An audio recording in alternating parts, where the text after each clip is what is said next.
Addressed to Lulu Bassett. Translated from Spanish. Written over newspaper clipping of 1893 hurricane. We would rather stay dead. Why death has chosen us to come back to life, we don't know, but we are disgusted by its uncertain hand. We want answers. We demand punishment. I'm with a trio. The Reaper, Warmbite, and the French mother, that crooning old bone mason. Warmbite was working on a fire that would burn anything forever. Gravestones, poems, bodies. The Reaper's heart has changed. Something about his work being unmade doesn't sit well with him. The bone mason is enraged too. Death sets her free while ignoring who she wants to bring back. We witnessed a death at Pitching Crematorium. A stain reeked of it in our dark sight. We gathered to sit in a circle around the corpse, stoking a cook fire, eating a rabbit. Do you think it will rise? Warmbite asked. The Reaper stabbed the body with his scythe, and it spurted blood on the bone mason's bonnet. He apologized, tried to wipe it off her face. She bit his finger. I think I like her. I feel old memories, the Reaper said. I feel my childhood again. You should cherish your childhood, the bone mason replied. It is good to feel. I never want to feel again, the Reaper replied. Warmbite kicked the body like it was a sad dog in the kitchen. This land of the dead, he said. Could we find someone who has been there? Could they give us some key to shut its door? I set 2 hot embers over the corpse's eyes. Forever dead, I told them. Forever missed. Our pact is forged. Our mission is true. We will sneak through death's house, take advantage of its shadow, and learn truths of this land of the dead. We will find a way to keep the coffins closed. Petey, I miss you. I close my eyes and see you sweetly. I see a skull painted on the wings of a moth. I see an alligator eat that moth. I see a boat eat the alligator. I see 1,000 fires eat the boat. I see the night eat the fires. And then I see a sculpture. I rip the tongue out of it. I rip the tongue out of everything.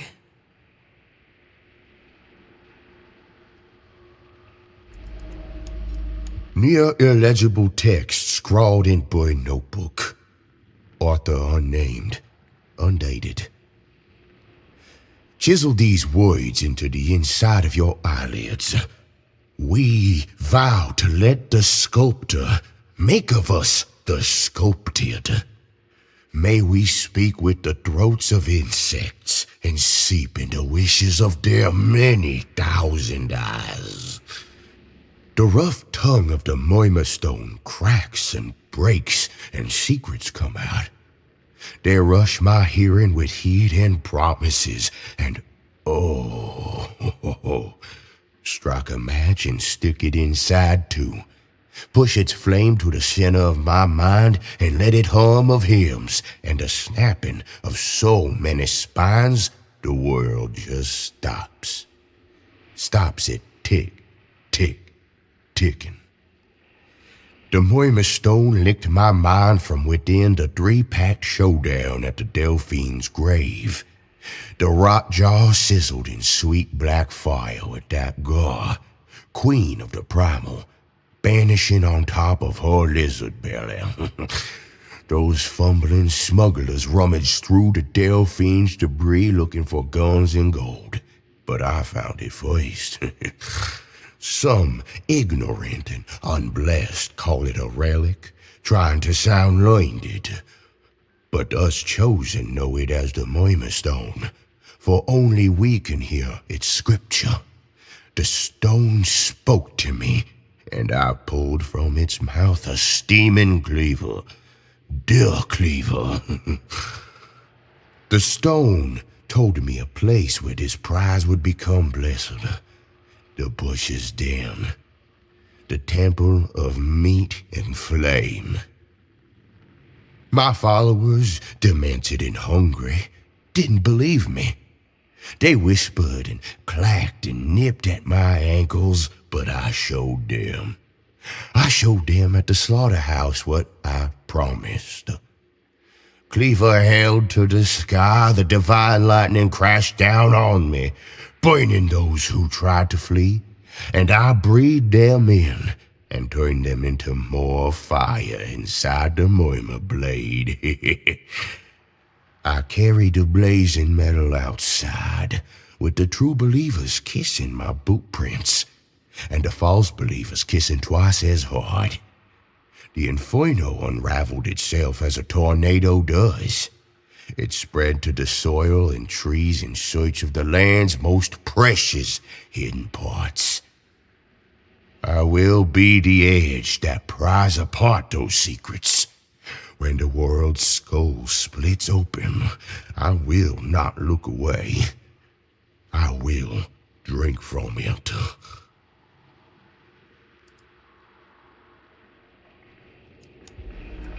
Forest Street burn log. Handwritten. Original. Undated. We didn't have long. We vowed to rage against flame with flame. We exploited chaos. We lacked the discernment of fire, and in its spreading took whatever victories we touched. The corn husks were dry and coarse against my hand. Embers flickered high up in the dark and brooding autumn sky.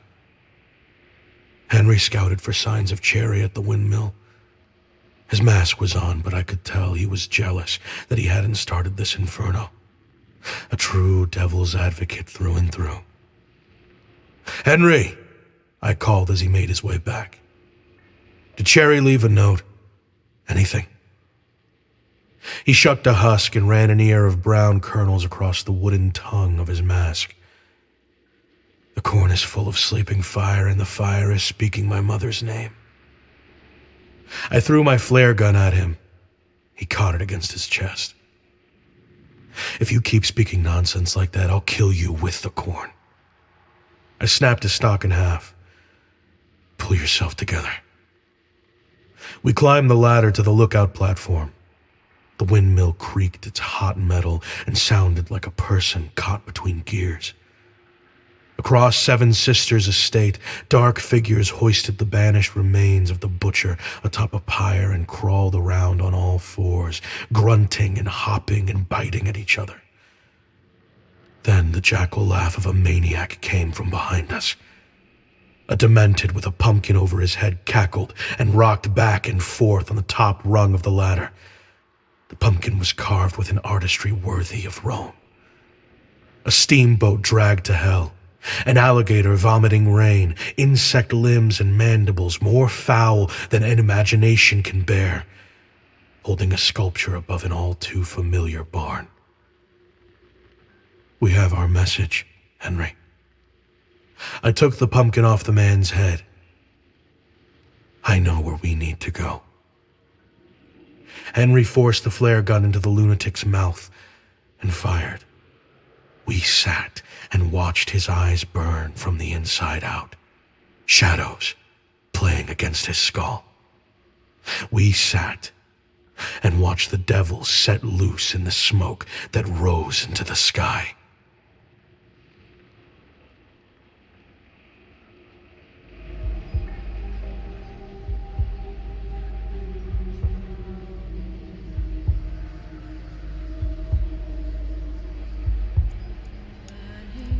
Near illegible text scrawled in notebook. Author unnamed. Undated. We caught him sniffing around, trapping at our altars. The beast hunter tossed the kid to the ground, all wrapped up pretty in barbed wire. You know what we do with sniffers? I hoisted him onto our new altar. We removed the tool that sniffs. We took turns spiking grubs and rat dumpers onto the points of the kid's sharp metal cocoon. Why do you think these altars give us gifts? I asked him. He sputtered bile through the tight wire. Because we are ants, I continued, worthless without direction.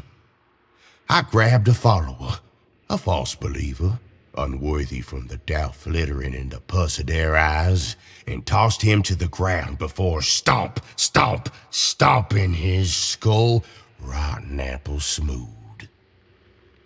How worthless? I asked those who remained. Worthless as the split piglet eaten by worms, they replied. I brought out their favorite object, the split piglet, so small and dead, so filled with maggots and feral blood milk. Mosquitoes drank its splendor and flew with fat bellies to feed themselves to beetles hungry in the rafters. Will the sculptor turn us into art? A follower on her knees wanted to know, brushes and dyes strewn around her like a true painter. Yes, I told her. I dipped my fingers into the piglet and mocked her forehead with the juice. We will gut and slash and slaughter and maul and bite and tear and bash our heads into hollows that heads weren't meant to hollow inside of. We'll scream inside their bodies, a prayer to set us free, they all chanted. I squeezed the piglet's blessings into the Moima Stone's mouth, all the curds and blisters and red milk gore. It hummed and delivered my intentions. Now, I proclaimed, pressing my shotgun to the kid's face, let's turn you into paint.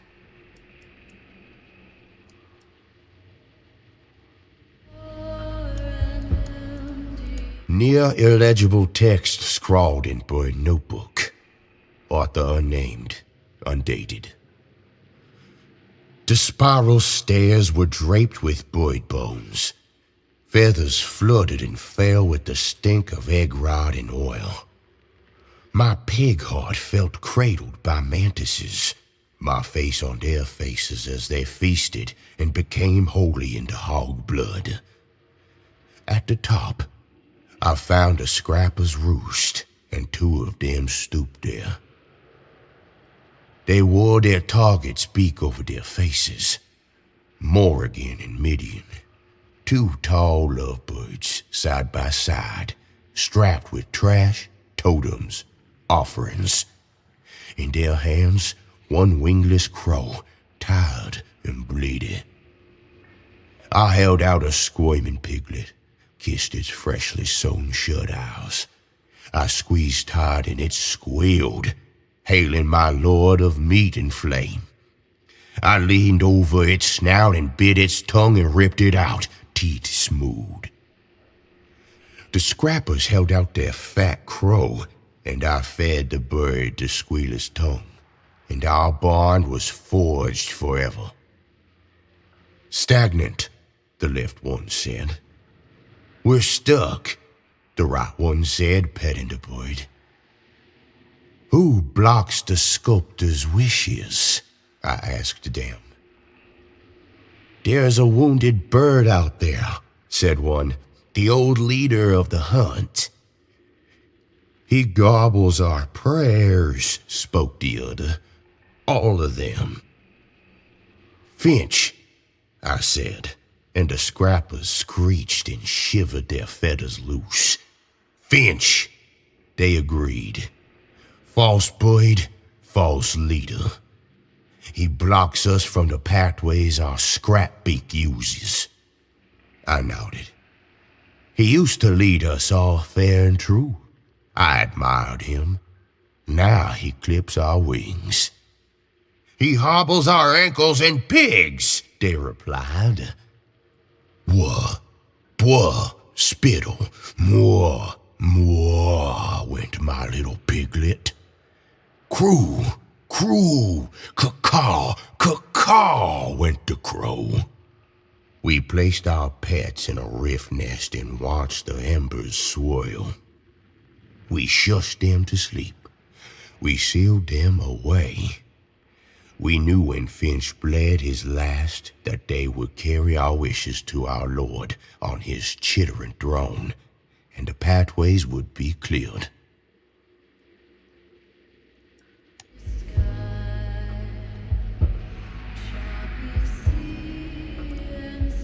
Forestry burn log, handwritten original, undated. Infernals entered the barn one by one, singed and stinking. The fires outside had spread on the wind. The heat had purpose and weight. It was oppressive to the point of darkening the night. I took the pumpkin from my smock and showed them. This is a message from Cherry. Private Eye came from the corner and inspected the carvings. See these moon phases? She drew her finger along the orange skin. Fort Karmic? And here, the Murmur Stone. Pigs kissing it. Looks like Cherry wants us to lay siege to the slaughterhouse tomorrow. You gather all that from a gourd, Blackcoat asked. We wouldn't have to do this at all if the captain hadn't sunk his boat in the stone, she pointed to him. The Delphine's coward of a captain. He sat on a crate of beetles to keep the lid on as they buzzed with the will to combust. Bad luck to let a woman speak amongst us, the captain said. Blackcoat produced a baseball bat from his jacket and swung. He hit the captain in the chest hard enough to fling him into the air. There was applause. Henry sniffed. Wait, what the hell is that smell? There was a sound of muffled screeching. We looked up to the hole in the ceiling and saw pale, gnarled toes curl over the edge of the roof boards. Above them, Monroe and Kane drooled against the harvest sky. Then they dumped a startle hive onto us out of a sack. The bee lady loosed her brood and they poisoned us, killed the fire beetles. We shot open an exit through the barn as the insects exploded. On our escape, I saw a wingless crow riding a piglet's back. Insanity was in for a season, but I knew that all seasons burn at their end.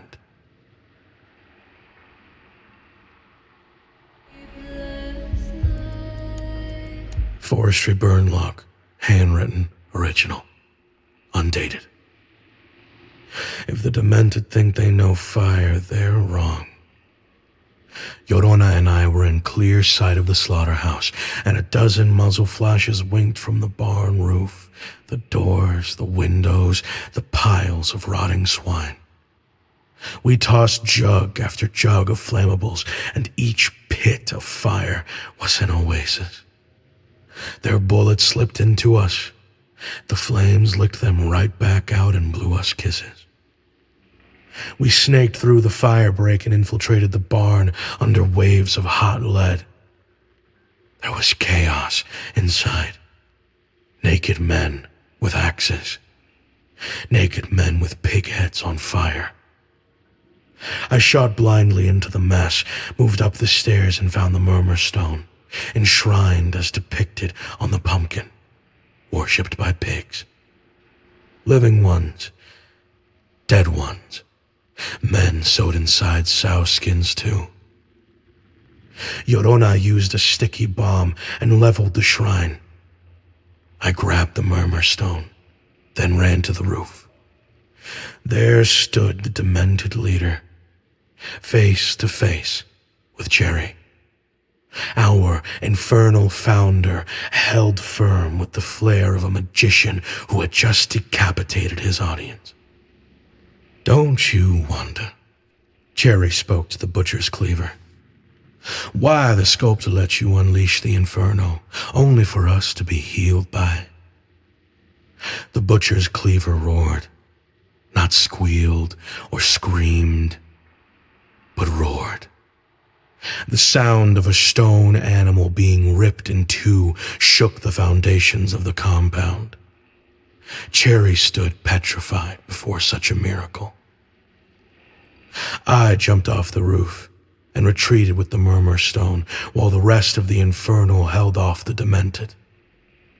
The murmur stone whispered to me in the woods as we escaped. Just one word, the same one, over and over again, that only I could hear. Drown, drown, drown.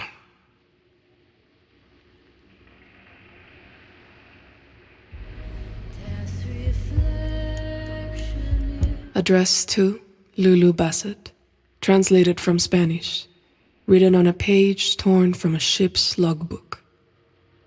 We passed the kid floating at the docks, swaddled in pig meat, straw, and pumpkins. Half his face was gone. The water and mud parted like a mouth and swallowed him away. Our search led us to Mama May, tending a new flower that could give us answers. In the warehouse with catfish chandeliers, we found a board in a planter propped against a tomato trellis. It had a crooked spine grown from it, a skull, and a half-flesh, half-wooden face that blinked at us. This was wreckage from that cursed steamship, this Delphine. Haunted, dreaming dead ship dreams. Mama May buried severed fingers in its soil and left us to interrogate. "Give us your name," I commanded. The face spit seawater at me. The bone mason waddled up to the boardman. She pulled a cracker from her satchel and offered it to the thing. It refused. "Nothing matters," it rasped. "I've sailed winds born from the mouth of death." The reaper took the cracker for himself. Then he crooked his scythe into a soft spot in the board's skull. "Lulu, did you know wood can scream? It sounds like piss on dry leaves." "Tell us how the ship was hexed, Jellicoe." Warmbite held a work coat, ran his thumb across its name tag. The wood cried. It sounded as pathetic as all men's tears. "There is a dead land underwater," the wood spoke. "I've been there forever. All dead have too. A storm dragged us there. It's ruled by an insect on the moon with a brain among the stars and a body as hollow as air. I threatened this Jellicoe with a lantern. Is this the truth? We brought a monster on board. We fed it the artifact, the holy stone, the god larva. The ship absorbed us, paddled through death's mouth, and now death is almost out of the kind of dying you wanted to give. Who knows how to break this stone? Warmbite asked. Mr. Finch, the wood replied, coughing up more seawater. We had the stone on board the ship because of him. Drown, drown, drown. Mama May returned with a cart. Time for your pruning, she said, and transplanted the board. She left to the sound of rain on dry leaves.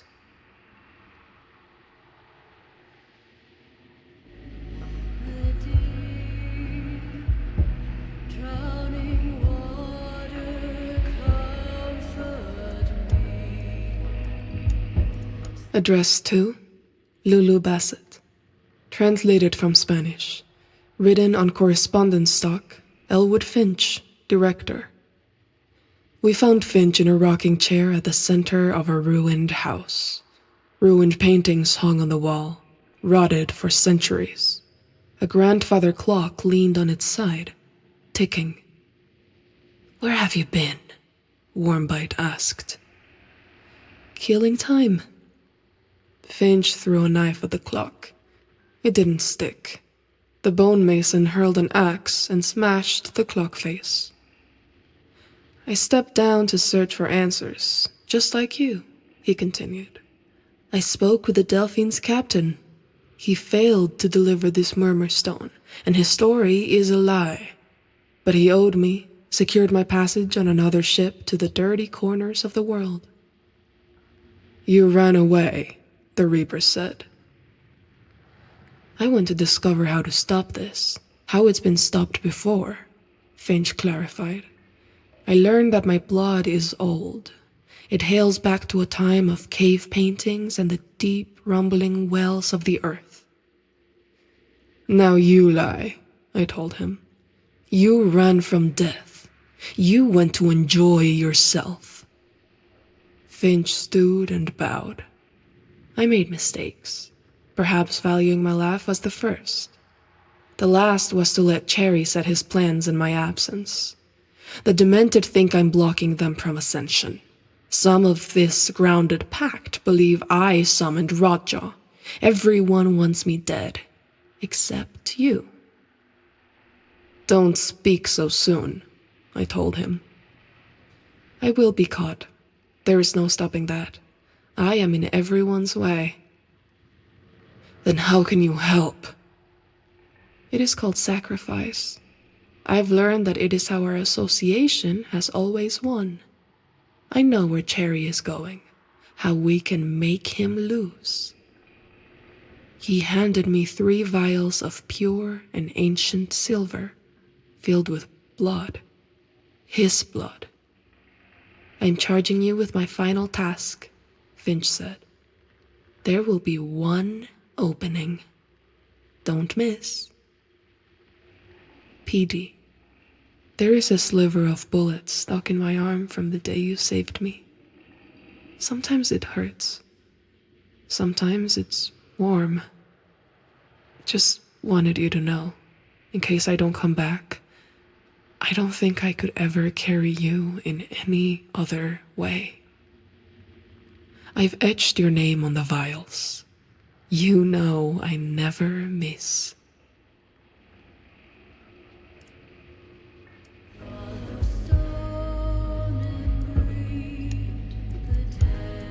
Wax cylinder transcript, sealed with a bird feather, sugar stained, labeled "A Sinking Man Sang."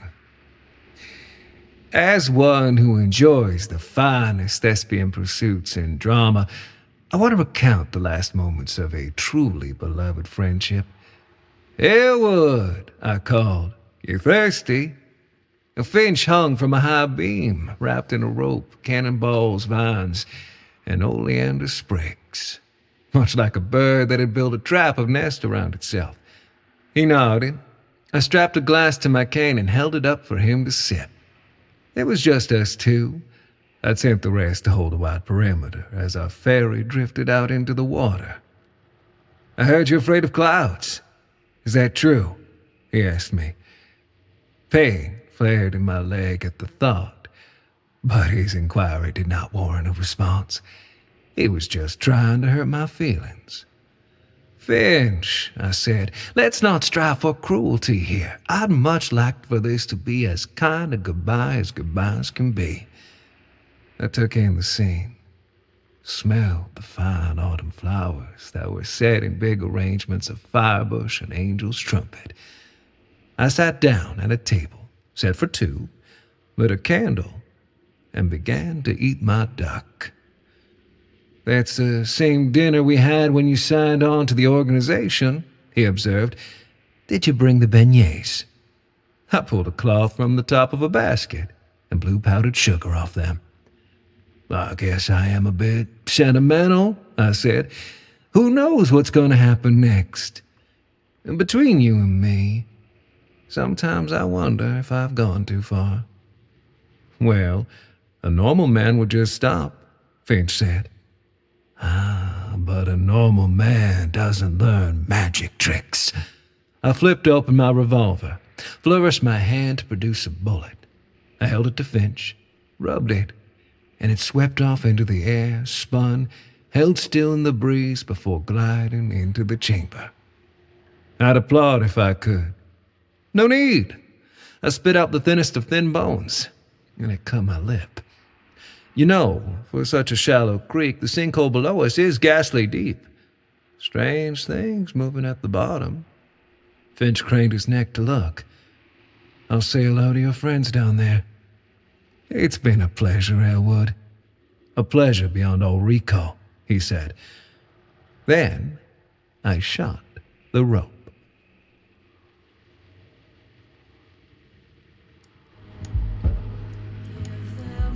Wax cylinder transcript sealed with a cicada husk, labeled The Storybook.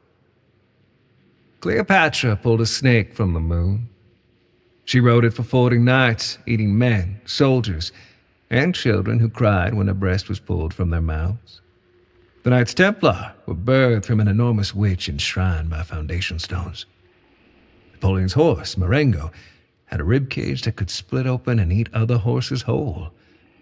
After Bonaparte burned bridges, the stallion could still canter across the ghosts of them. The Murmurstone is a library for such tales. It can only speak the truth, or so it says. Its presence demarcates a sacred boundary of the sculptor's will and influence, much as the Pomerium outlined the border of Rome. It is a force of physics and myth intertwined. Emperors have been driven mad with its promises. The Murmurstone seems primed to tell the tales of women and men, but these are not the histories I am interested in. I seek epics never scribed by personkind and the knowledge hidden in them. I wish to hear of the nameless silver scarab Goliath, who pulped insectoid maidens into mercury at the first stage of the sculptor. There are fables of worms endlessly burrowing across desolate lands, sludging in unison, charting pathways and inscribing memories for a mind too big to shroud a single sky. Still, the story I want to hear most eludes the Murmurstone's mouth. I think it is because the question I ask is the question of a child. It is not what the sculptor wants, but why?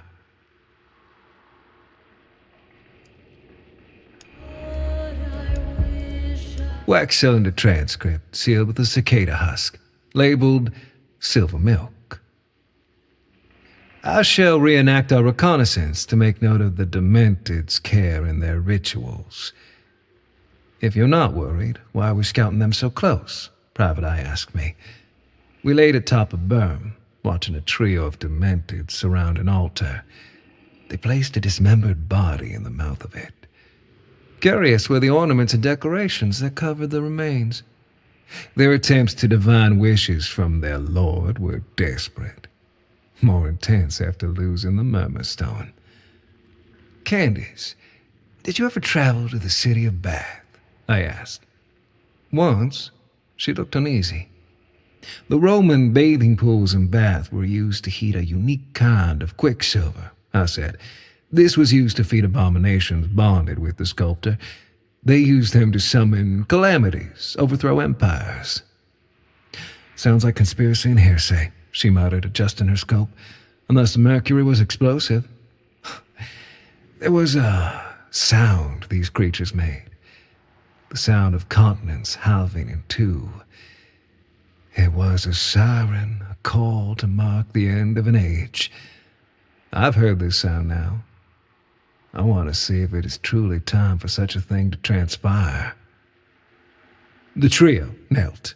A scarecrow rose from a stack of hay by the altar as if freshly given life. It moved, stiff-legged and dry, and slit two of the hunters' throats. The butcher's cleaver emerged from a shadow. Again, the ground trembled. The butcher's cleaver placed the third kneeler inside the altar, and they burst into a pillar of flame and smoke. Far below us, in the land of the dead, I could feel a gurgling, a response. Something was being digested to make room for something new.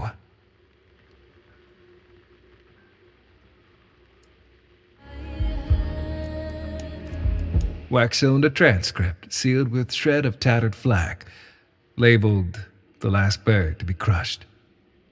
I am free to do as I please. I enjoy recording these little plays, the games and clever moves we each make. Finch is drowned, his blood sealed inside his body at the bottom of the blackest of black water.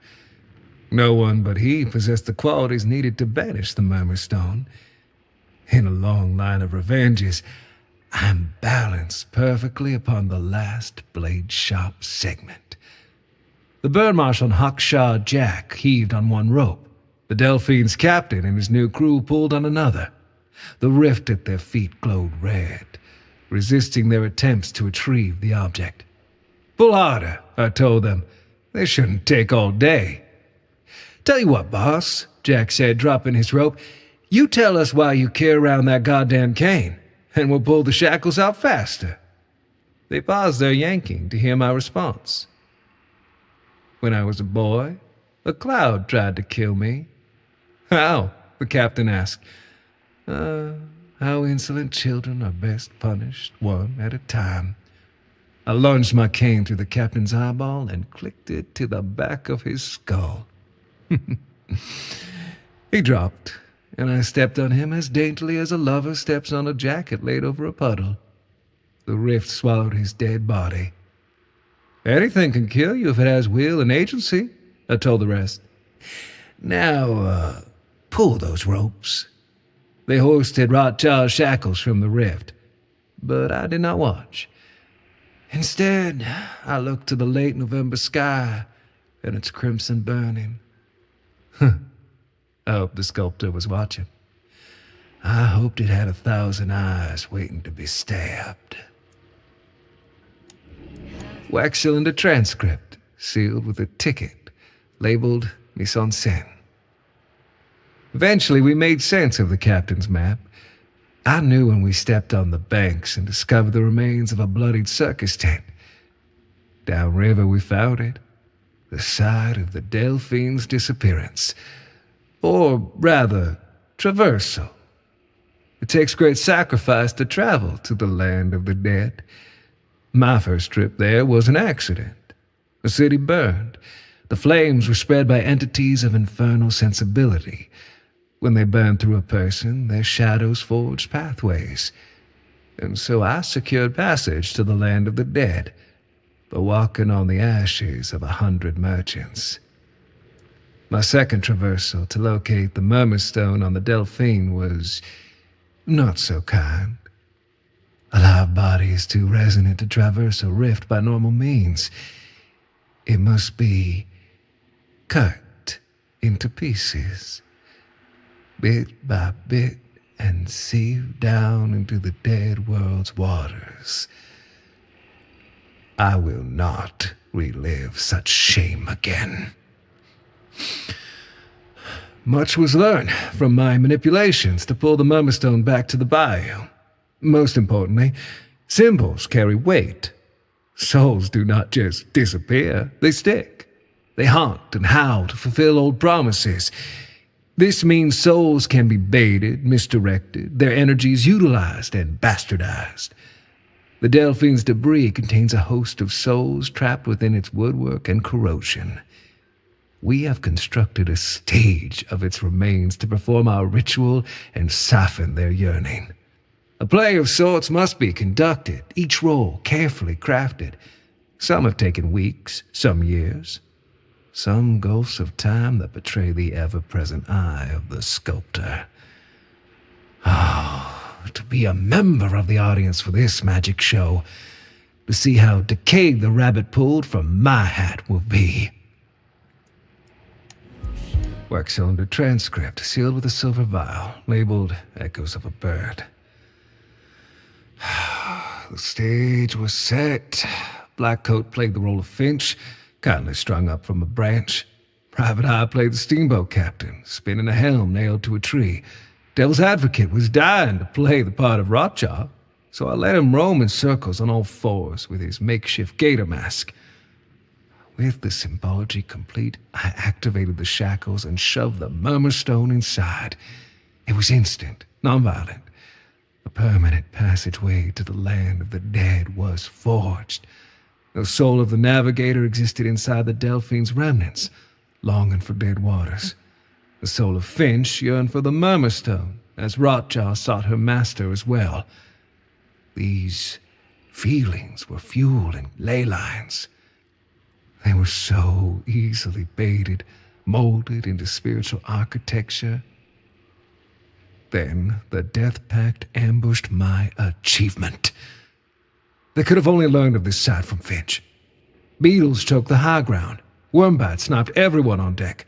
The Reaper found many soft spots on necks with his scythe. Everywhere that bone mason aimed put a hole in someone. Sophia rose from the creek flotsam, dripping, her skull face looming behind a crossbow. I'm not a coward. I must have sensed a miracle about to unfold because I ducked, and her bolt flew and met the gateway. The silver of its casing should have been stopped by the physics at play. Its metal must have been cursed, blessed, enchanted, I do not know, because it punctured the veil and splattered red against the Murmurstone's mouth with the bright speckled red of Finch's blood. All I wanted was an easy-to-trod pathway, a personal back door. But even doors can be corrupted, it seems. The Murmurstone screamed wide, vanished, and its connection to the sculptor multiplied as eyes do in the facets of a stolen diamond. Dead arms flushed from a chasm that split the shackles, the stage, the very ground itself. The arms recognized me. The bloated eyes knew my name. I smelled sulfur, steaming from the Delphine's captain as his spine emerged and bent at sharp angles, his hand grasping for my cane. The clarion call of a new age rang out. Its name was Desolation.